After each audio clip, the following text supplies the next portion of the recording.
Hello, come. I brought a new update. Do you know you can actually cook Aju Mbaise as soup and still enjoy it? It will still be as effective as when you're taking it as tea, and it will work perfectly for whatever reason you're taking it for. Okay, come, just relax. I am teaching you for free. This is a popular soup among the Mbise people. Aju Mbaise, which everybody knows about. This is a combination of roots and herbs.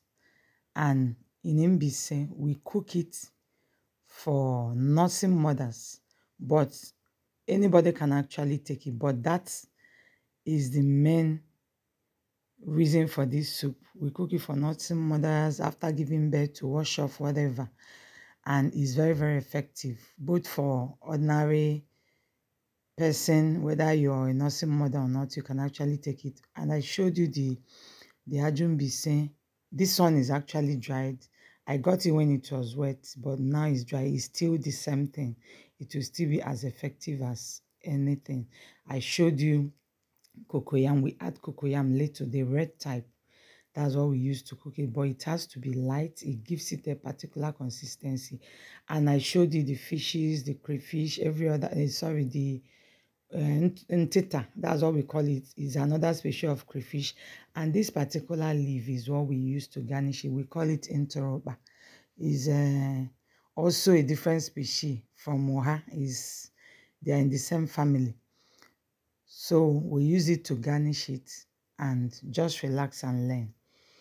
I started by washing my Aju Mbaise. Make sure you wash it properly, because sometimes you buy and keep without you knowing that ants have penetrated inside. So you have to wash it properly to get rid of whatever that is inside. But this, my own, I kept it properly. There was no ants, but I made sure I washed it. I washed mine twice. After doing that, I filled my pot with water, and this is the set time we want to start cooking. I added my Aju Mbaise with the level of water which I needed, depending on what you need. And after that, I'll be adding two things here. That is the cocoyam and the stockfish, which I showed you earlier. The body of stockfish, is strong. So I have to cook it alongside this to soften. So after 20 to 25 minutes, look at the color. It has released its color, and the cocoyam was soft. Can you see the color now? The cocoyam was soft, both the stockfish. So I'm going to pound this cocoyam. Mind you, you don't cook this soup for it to be thick. But that cocoyam, the essence is, there is a particular consistency it gives this soup, which we want to achieve. I just use the smaller ones, three pieces. You can see it. So I'm going to be pounding it. The soup will still be runny. It will still be light.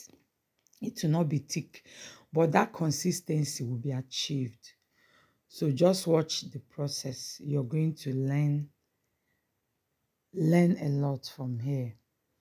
So after that, I'm adding in my the head of the stockfish to also cook while I pound my cocoyam, the red cocoyam. That is what we use, red cocoyam. So after pounding it, I pounded the crayfish I told you. We call it ntita, the tiny type. The tiny type. That's what we use for this soup. Then I removed the head of the bonga fish. I'm also pounding it. Everything is going inside the soup. Just watch the process once again.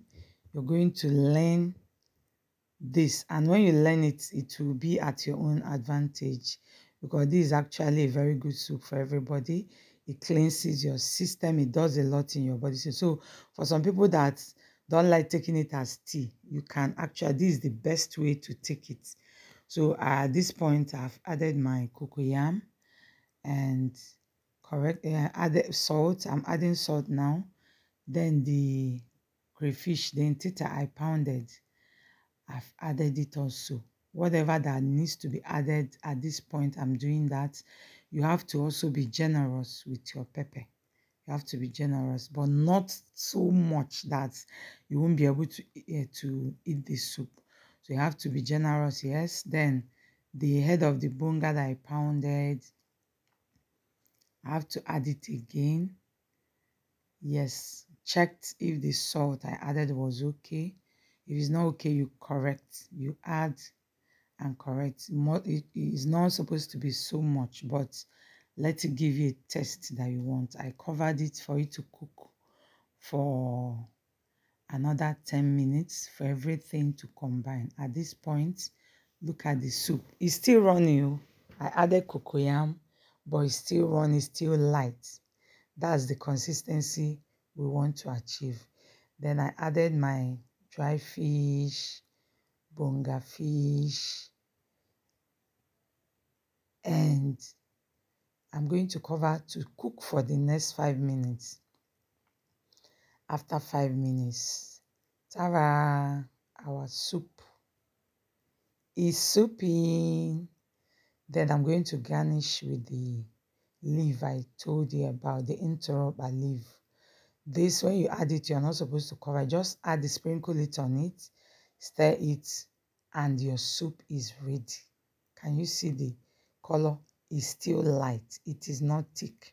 So, but that consistency which you want to achieve, it has been achieved. So this soup is ready now, and which you'll be serving with fufu. For those of you that don't take fufu, you can actually use gari to take it.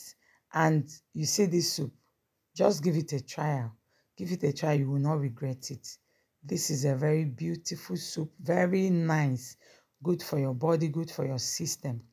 If this video has really helped you, please share this video to go viral for people that do not know that you can actually cook Aju Mbaise as soup to see it. Like my videos, follow me for more. Thank you. I appreciate you so much for always liking my videos.